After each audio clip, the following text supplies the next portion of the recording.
Okay, सभी को नमस्कार। और हम लोग अभी नेक्स्ट लेक्चर पे आ गए हैं। I hope lecture 1 mono hybrid cross के रिगार्डिंग आप लोग ने देखा होगा। तो नहीं तो आप उसको प्रॉपरली देख लीजिए क्योंकि इम्पॉर्टेंट है, तभी हमें आगे चीज़ें क्लियर होंगी।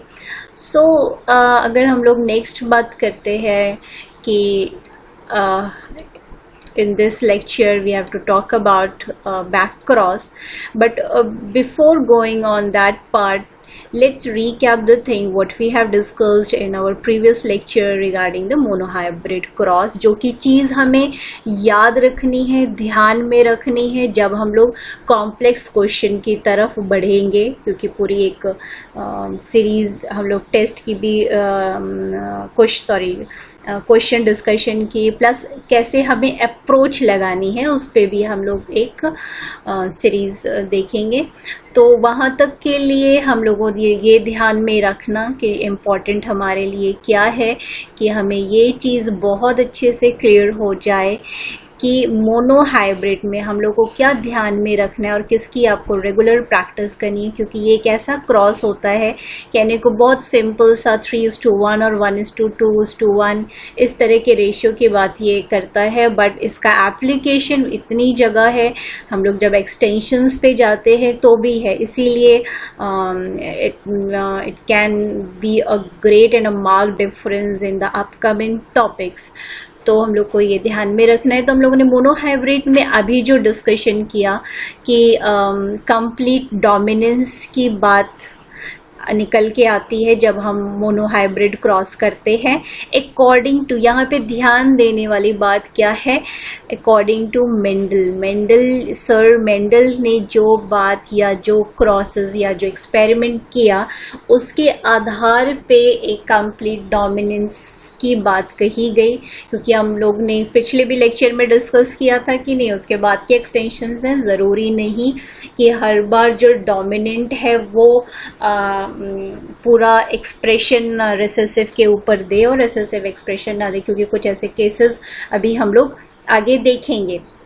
तो ये बात भी ध्यान में साथ में रखनी है, क्योंकि आप लोगों को अपने लेवल के क्वेश्चंस के अकॉर्डिंग हम लोग को बेसिक कॉन्सेप्ट भी ध्यान में रखने हैं। इट्स ये नहीं कि सिर्फ सिंपल बेसिक कॉन्सेप्ट को देख लिया, पर हमारा जो बेसिक कॉन्सेप्ट और हमारा जो फाउंडेशन डेवलप हो रहा है वो अपने लेवल ऑफ जो हमारे कॉम्पिटिटिव एग्जाम्स है उसके अकॉर्डिंग हमें अपना कॉन्सेप्ट को स्ट्रॉन्ग करना है।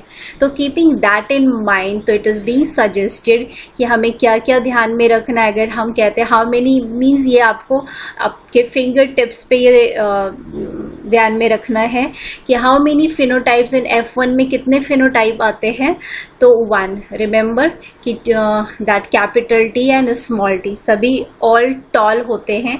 तो जब भी आपका आप कोई क्वेश्चन है वहाँ पे पूरे टॉल आ रहे हैं या पूरे रेड आ रहे हैं या एक ही प्रकार की कोई प्रोजेनी आ रही है, तो वहाँ पे हम टर्म क्या यूज कर रहे हैं, uniform progeny. And how many phenotypes in F2, तो F2 में 2 फिनोटाइप आते हैं जो कि 3:1 के रेशियो में आते हैं। तो रेशियो क्या होगा फिनोटाइप का, 3:1। ये एकदम ध्यान में रखना है, क्योंकि एक इस तरह का ये जो रिमेम्बरेंस है आपके क्वेश्चन को बहुत जल्दी सॉर्ट आउट करने में मदद करता है। अरे जीनोटाइप F2 में कितने आ रहे हैं, दिस इज 1:2:1। अगर हम लोग जब हम लोग प्रोबेबिलिटी अभी देखेंगे तो वहाँ पे बार बार प्रोपोर्शंस की बात आएगी, राइट। तो ये भी हमारी अपनी अभी की तैयारी है कि जो डोमिनेंट प्रोपोर्शंस होता है वो कितना होता है, यानी कैपिटल, अगर आप F2 जनरेशन में हम लोगों ने अभी पिछले लेक्चर में देखा कैपिटल T फिर कैपिटल T स्मॉल t, ये 2 आ रहे थे उस पुनेट स्क्वायर में, ये 1 आ रहा था और ये 1 आ रहा था। मीन्स 4 में से ये हमें प्रोपोर्शन 3/4 और इसमें 1/4 ऐसे मिल रहा है। तो ये प्रोपोर्शंस जो है वो भी हमें मदद करेगा काइंड ऑफ प्रोबेबिलिटी वाले क्वेश्चंस को तुरंत सॉर्ट आउट करने में। इवन ये भी हमें मदद करेगा उस तरह के क्वेश्चंस को सॉर्ट आउट करने में, राइट। तो ये एकदम ध्यान में आपको ये रखना है। और दूसरा हम लोग मोनोहाइब्रिड क्रॉस से जो हम लोग रिजल्ट निकालते हैं वो क्या निकालते हैं, वो निकालते हैं कि बात उन्होंने की थी सेग्रीगेशन की। और ये जो सेग्रीगेशन का फिनोमेना है ये हमें सभी जगह देखने को मिलता है। और कॉन्ट्रारी टू दैट आपको ध्यान में रखना है, क्रॉसिंग ओवर को भी इंक्लूड करना है। तो आपको क्या प्रैक्टिस एकदम दिमाग में रखनी है और ध्यान में रखना है कि हमको मोनोहाइब्रिड क्रॉस में ये सारी बातों को ध्यान में रखना है, प्लस सेग्रीगेशन में हमें क्या एकदम स्मार्टली या होना चाहिए मियोसिस के इवेंट, और किन मियोसिस के इवेंट्स पे हमें ज़्यादा ध्यान देना है। वो है metaphase first, anaphase first, metaphase second, anaphase second. Right, अब हम इतना जो फोकस कर रहे हैं, I can give you kind of example कि अभी अगर हम, हालांकि ये फिर से ये जो पार्ट है इसमें क्यों इतना फोकस किया जा रहा है, कैसे क्वेश्चंस आते हैं, तो will deal in that question solving approach जो हम लोग डिस्कस करेंगे, क्योंकि अभी हम लोग सिर्फ फाउंडेशंस की बात कर रहे हैं। तो जैसे I can give you kind of example, अगर हम देखें तो सेग्रीगेशन जो हो रहा है वो इस समय मोनोहाइब्रिड क्रॉस में सेग्रीगेशन हुआ। किसका सेग्रीगेशन? यू विल आंसर कि सेग्रीगेट हो जाते हैं एलील्स, गुड। बट ये जो एलील्स सेग्रीगेट हो रहे हैं, ये एलील्स जो सेग्रीगेट हुए वो नॉन होमोलॉगस की बात कर रहे थे कि होमोलॉगस क्रोमोसोम की बात कर रहे हैं। तो यहाँ पे देखिए आपके क्वेश्चंस बनने शुरू हो गए। जैसे ही टर्म आया होमोलॉगस, तो होमोलॉगस की बात होती है, और हम लोग इसी बात को और डिटेल देखेंगे जब और चीज़ें हम लोग क्लियर आउट कर लेंगे कि किस तरह के क्वेश्चंस हम लोग से पूछे जाते हैं।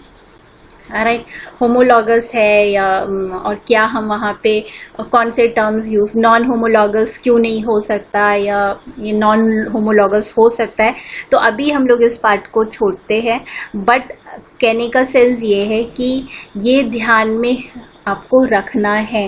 वैसे अगर अभी जो मैंने क्वेश्चन पूछा, जिन लोगों ने इसकी प्रैक्टिस की होगी वो तुरंत पॉइंट पे समझ रहे होंगे कि सेग्रीगेशन की जो बात हो रही है वो कौन से सेग्रीगेशन की बात हो रही है। They alleles are situated on the homologous chromosome on non homologous chromosome और ऑन बोथ, राइट। सो हम लोग अभी एक जब आगे से देखेंगे तो उसमें बकायदे बिल्कुल क्लियरली डायग्राम में रिप्रेजेंट करते हुए इस चीज़ को बहुत अच्छे से समझेंगे। But for now this thing should be practice very clearly and the meiotic event should be practice very clearly, okay. तो इस पे भी काफ़ी क्वेश्चंस घूम फिर के आ जाते हैं स्टेटमेंट्स वाइज। तो अभी हम लोग ने पिछले उसको कर लिया रीकैप और बहुत ध्यान से समझ लिया कि हमें किन बातों को ध्यान में रखना है। और ओके, सो और एक और चीज़, क्योंकि हम लोग मैंने उसमें भी बोला था, प्लीज़ दिमाग में रखिएगा कि जब भी मोनोहाइब्रिड क्रॉस की बात होगी, अभी तो हम लोग क्योंकि मेंडेलियन जेनेटिक्स की बात कर रहे हैं, पर ध्यान में रखने वाली बात यह है कि जब हम एक्सटेंशंस पे आएंगे तो वहाँ पे भी मोनोहाइब्रिड ही क्रॉस होते हैं, जैसे इनकम्प्लीट डोमिनेंस, को डोमिनेंस। मैं बार बार ये बात रिपीट कर रही हूँ क्योंकि ये चीज़ अगर दिमाग में बैठ जाएगी तो फिर आप क्वेश्चन को तुरंत समझ के आपकी स्पीड बहुत फास्ट हो सकती है। तो बहुत सारे ऐसे एक्सटेंशन सामने आ सकते हैं जिनको आप कहते हैं नॉन मेंडेलियन जेनेटिक्स या right extensions of Mendelian genetics, जो कि मेंडल के नियम के को फॉलो नहीं कर रहे हैं, समथिंग लाइक दिस। तो वो हम लोग देखेंगे। तो क्वेश्चंस, ऑब्वियस सी बात है, क्वेश्चन में कहीं पे कभी मेंशन है, कोई क्वेश्चन दिया हुआ है उसमें वर्ड मेंशन है कंप्लीट डोमिनेंस। जब कंप्लीट डोमिनेंस वर्ड मेंशन है तो आप सारा क्वेश्चन जो न्यूमेरिकल आया है या स्टेटमेंट आया है वो आप इन सारी बातों के अकॉर्डिंग, इन सभी बातों को ध्यान में रख के करेंगे। पर अगर वहाँ पे टर्म इनकम्प्लीट जुड़ गया है तो फिर आपको रेशियो किसका याद रखना पड़ेगा? ऑब्वियसली इनकम्प्लीट का। अब आप कहेंगे कि वहाँ पे जो वर्ड दिया है वो तो मोनोहाइब्रिड है, तो इट डजंट मीन कि हाँ मेंडल की ही बात वहाँ हो रही है, but the point is that कि वहाँ कि हमें ध्यान में रखना है किस तरह से रेशियोज, लीथल एलील्स की बात हो रही है, मल्टीपल एलील्स की बात, जो भी बात हो रही है, तो हमें ये ध्यान में बात को रखना है कि वो क्वेश्चन किस पर ओरिएंट कर रहा है। तो इसलिए रेशियोज बदलते रहते हैं। तो अगर हम रेशियोज को ध्यान में रखेंगे तो हम लोग टारगेटली क्वेश्चंस को बहुत जल्दी समझेंगे एंड विल क्रैक इट सून। अभी हम लोग फिर मूव करते हैं, जो हम लोग का टॉपिक है कि बैक क्रॉस की बात हम लोग कर रहे हैं। तो नाम से ही ये इंडिकेशन आ रहा है कि ऐसा क्रॉस जो कि फिर पीछे की तरफ क्रॉस किया जाता है, राइट। तो इसमें जो पहला इम्पोर्टेंट बात आती है कि आ जाती है टेस्ट क्रॉस की, राइट। हालांकि ये बिल्कुल अलग से ही नाम लिया जाता है, टेस्ट क्रॉस। अब देखते हैं, ये बड़ा इम्पॉर्टेंट है, ये भी बड़ा इम्पॉर्टेंट है। तो हम लोग देखें why the test cross is use. Test cross very importantly जो है ये हेल्प करता है ये जानने के लिए कि पेरेंट का जीनोटाइप क्या है। तो आई रिपीट that कि the test cross is utilized, right, for determining the genotype of the parent, right। तो इसके लिए हम लोग क्या कर सकते हैं कि अगर हमें मान लेते हैं फॉर एग्जाम्पल कि सपोज, और इसके लिए हाँ हम लोग यूज़ क्या करते हैं कि जो भी हमें कौन सा पेरेंट जीनोटाइप, वो भी ये भी बात आती है F1 पेरेंट का जीनोटाइप हम पता कर सकते हैं, राइट। तो उसको पता करने के लिए हमें क्या करना होगा, हमें होमोजाइगस रिसेसिव से क्रॉस कराते हैं और जो भी ऑफस्प्रिंग रिजल्ट करेंगे उनको ऑब्जर्व करके हम बता सकते हैं कि इसका जीनोटाइप क्या था, राइट। फॉर एग्जाम्पल सपोज कि हमें पता नहीं है, सपोज मैं एक पेरेंट यहाँ पे लेती हूँ और पता नहीं है, वी डोंट नो कि इसका जीनोटाइप क्या है। पर टेस्ट क्रॉस मीन्स आपको किसी ने सपोज प्लान दिया या जो भी, तो वो अब आपको पता लगाना है उसका जीनोटाइप क्या है। तो आपने रिसेसिव प्लांट लिया और क्रॉस करा दिया, तो अब उसके रिजल्ट के बेसिस पे आप बता सकते हैं कि ये जीनोटाइप कौन सा होगा। तो कैसे बता सकते हैं, तो केस आप फर्स्ट ले सकते हैं।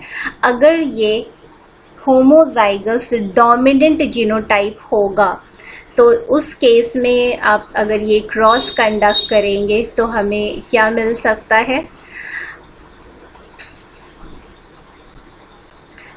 ऑल टॉल मिलेंगे। और जैसा कि हम लोगों ने बात की थी, ऑल टॉल मिल रहा है तो हम लोग क्या बोलते हैं, यूनिफॉर्म प्रोजेनी हमारे को मिल रही है। यानी कि अगर ऑफस्प्रिंग को आपने देखा और सभी टॉल हैं तो यानी क्या है, होमोजाइगस, ये डोमिनेंट है। ओके, नेक्स्ट क्या हो सकता है, दूसरा केस ये हो सकता है कि ये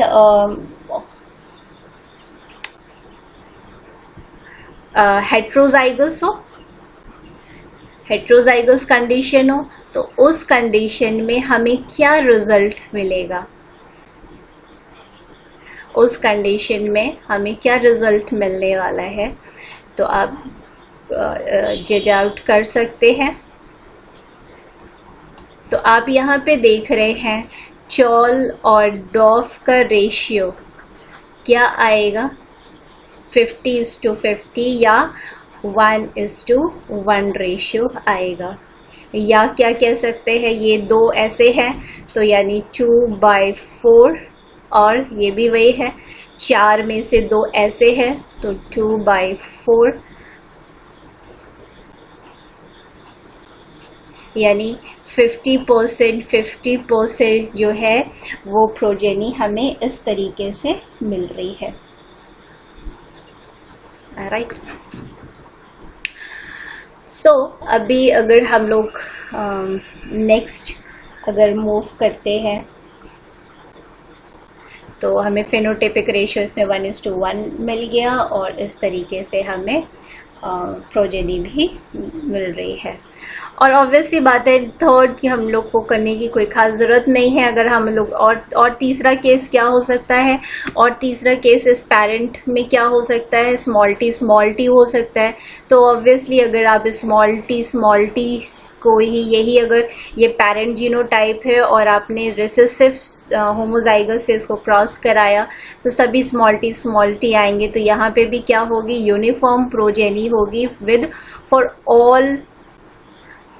ऑल डॉफ प्लांट।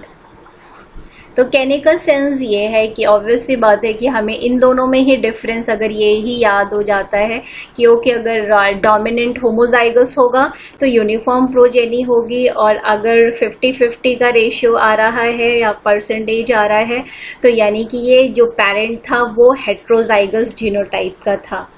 ऑलराइट, सो ये बहुत मदद करता है टेस्ट क्रॉस ये पता करने के लिए कि पेरेंटल जीनोटाइप क्या है।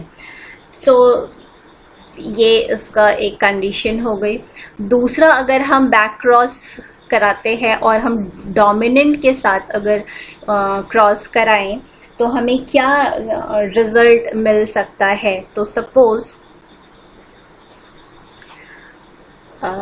सेकेंड मान लीजिए हम लोग डोमिनेंट के साथ अगर कराते हैं F1 जनरेशन को, दिस इज F1 राइट, और डोमिनेंट के साथ हम कराते हैं, मतलब आपको मैं बना के दिखा देती हूँ। हम लोगों का ये आता है parent generation, then this right, और उसके बाद जो है ये इसको हम लोग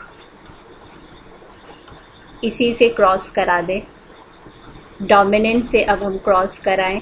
तो अभी हम लोग देख चुके हैं कि अगर हम इससे क्रॉस कराएंगे तो ये हमारा क्या हो जाएगा, टेस्ट क्रॉस हो जाएगा।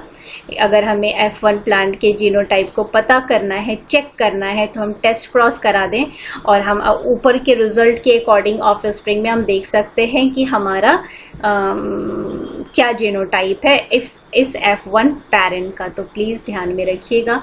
पर अगर हम इससे ना करा के हम डोमिनेंट से कराते हैं तो हमारा क्या रिजल्ट आएगा। तो लेट्स चेक दिस आउट। तो हम लोग ये देख भी चुके हैं क्या रिजल्ट आएगा, ऑल टॉल आएगा राइट। अब हम यहाँ पे एक केस जोड़ना चाह रहे हैं, हालांकि हम लोग इनकम्प्लीट डोमिनेंट और उस पे क्वेश्चंस बहुत डिटेल में डिस्कस करने वाले हैं, क्योंकि जो इनकम्प्लीट डोमिनेंस या को डोमिनेंस या ये सब जो केसेस हैं ये हम लोग अलग से पढ़ेंगे और उसके क्वेश्चंस भी अलग से सॉल्व करेंगे। और जब उनके क्वेश्चन सॉल्व करेंगे तो ये सारे प्रोसेस की भी बात वहाँ पे आएगी। पर क्योंकि अभी हमने वो डिस्कस नहीं किया है, but the point is that यहाँ पे अभी जो हम लोग ये वाला क्रॉस डिस्कस कर रहे हैं उसमें थोड़ा सा ये बात करनी ज़रूरी है कि ताकि आपके माइंड में और क्लियरिटी के साथ ये बैठ जाए कि how everything is very crucial and important. तो अभी हम लोग एक केस ले लेते हैं, मान लीजिए कि एग्जाम्पल इनकम्प्लीट डोमिनेंस का। ठीक, तो incomplete dominance this was not said by what sir Mendel ने इसका जिक्र नहीं किया था। किसका जिक्र किया था, कंप्लीट डोमिनेंस, जिसके आधार पे अभी हम लोगों ने इसको ऑल टॉल बोला राइट। इनकम्प्लीट डोमिनेंस में एक्चुअली में क्या होता है, ये कैपिटल टी सपोज, या हम लोग एक दूसरा एग्जाम्पल ले लेते हैं, दिस इज कैपिटल आर। तो मान लो ये रेड सीड कलर दे रहा है और फिर ये जो कैपिटल आर स्मॉल आर ये पिंक दे रहा है और ये जो है होमोजाइगस रिसेसिव ये वाइट।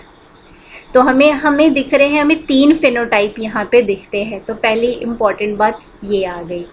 तो अब हम लोग इस क्रॉस को अगर ध्यान से देखें, जो अभी हम लोगों ने ये वाला क्रॉस किया, let's do it once again just for a clarity.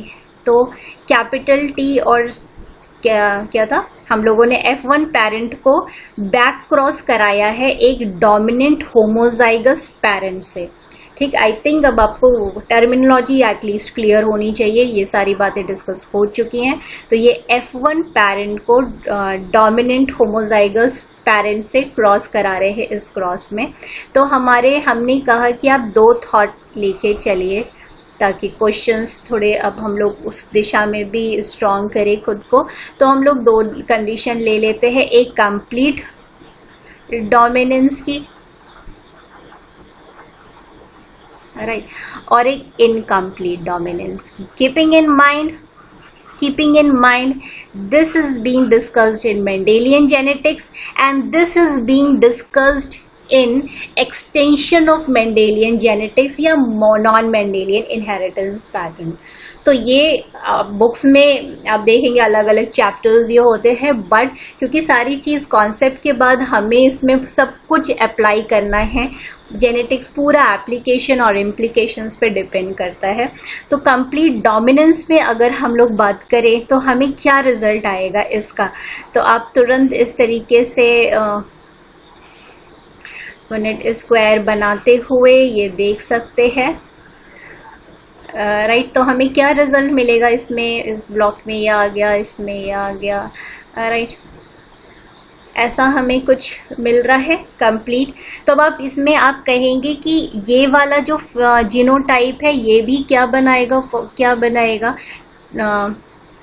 Sorry हम लोग को रेड लेना चाहिए, मैं चेंज कर देती हूँ R और ये मैं, तो वो ज़्यादा हम लोग को क्लियर हो जाएगा। तो अगर हम लोग ये वाला ही केस ले रहे हैं, यहाँ पे हम चेंज कर रहे हैं जस्ट कि थोड़ी सी क्लियरिटी हो जाए कि हम लोग क्या बात कर रहे हैं। सो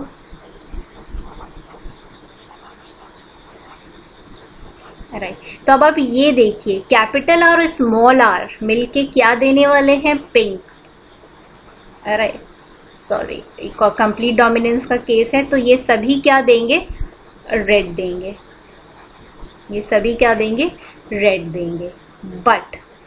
बट आगे क्या होने वाला, अगर इनकम्प्लीट डोमिनेंस का केस है तो हमें क्या रिजल्ट मिलेगा।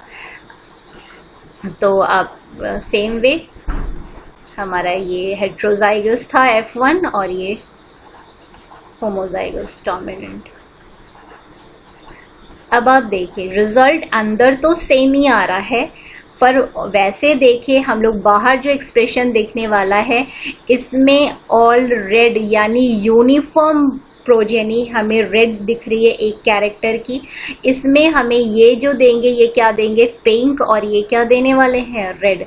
तो यानी रेड और पिंक मिलने वाला है किस रेशियो में, 1:1, राइट। तो ये आप देख सकते हैं कि कैसे अंतर आ गया, यानी ये जो क्रॉस था हम लोगों ने जो बैक क्रॉस किया F1 प्लांट का डोमिनेंट के साथ जब हम कर रहे हैं तो हम आराम से ये बता कर पा रहे हैं कि जो प्लांट है वो कंप्लीट डोमिनेंस का केस बता रहा है या इनकम्प्लीट। तो आप देख सकते हैं कि अब हमारे पास 2 विशनरी आइडियाज़ जनरेट हो गए इस क्रॉस को लेके कि अगर हमने ये हम लोग ऐसे ही बना देते हैं, राइट। सो अब कैपिटल T स्मॉल t को इनकम्प्लीट डोमिनेंस का अगर केस है, यानी हमें नहीं पता है होता है कि कैसा ये कैरेक्टर रिप्रेजेंट या फिनोटाइपिक एक्सप्रेशन देने वाला है, राइट। वो हम जब ऑफस्प्रिंग देखते हैं उसके बिहाफ पे हमारी एनालिसिस होती है। So the questions also goes like that. तो हम लोगों ने बात की कि अगर हम टेस्ट क्रॉस करते हैं, तो अगर हम ये टेस्ट क्रॉस कर रहे हैं, दिस टेस्ट क्रॉस यानी F1 पैरेंट क्या होगा भी यहाँ पे तो दिया हुआ है, but in case test cross हम कराते हैं तो हमारा एक तरह से कंफर्मेशन हो जाएगा। टेस्ट क्रॉस हमें एक तरह से 2 तरह की कंफर्मेशन दे रहा है कि एक तो हाँ एलील सेग्रीगेट होते हैं, और प्लस हमें दूसरा ये कंफर्मेशन दे रहा है कि जो पेरेंटल जीनोटाइप है, ये जो जीनोटाइप है वो क्या है।